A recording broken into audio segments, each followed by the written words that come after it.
memórias que emergem do passado. Sou como palavras colocadas na parede, memórias de experiências que nem toda a gente quer. E certas sábias estão a andar para a frente, mesmo que não queiras, sabes bem, influenciam o meu presente. E não tens culpa disso, por isso peço perdão. Estou a magoar, estou a fazer sem intenção. E entendes o porquê da minha posição. E não fiques a pensar que estou a dar numa de cabrão. Eu só quero estar onde não estou, onde não estou. Eu só quero ir onde não vou, onde não vou. Eu digo, esse foi o meu maior crime. É o riso, é a lágrima, a expressão incontrolável. Não podia ser de outra maneira. É a sorte, é a sina, uma mão cheia de nada e o mundo à cabeceira. Mas nunca esqueci de ti. Eu nunca esqueci de ti. Não, nunca esqueci de ti.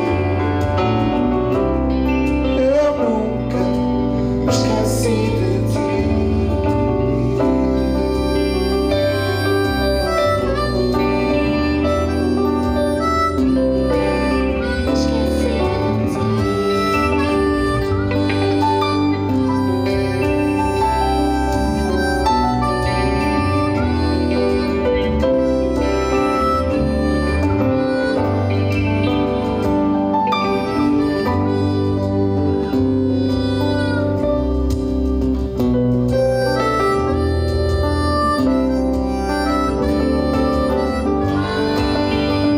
Mr. Johnny Massalva.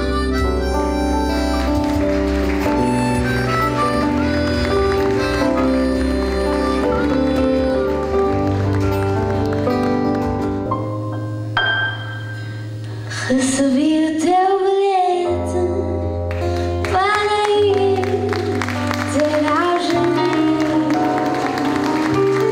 A tua caixa de segredos, queres abri-la para mim? E tu não vais fraquejar, ninguém vai saber de nada.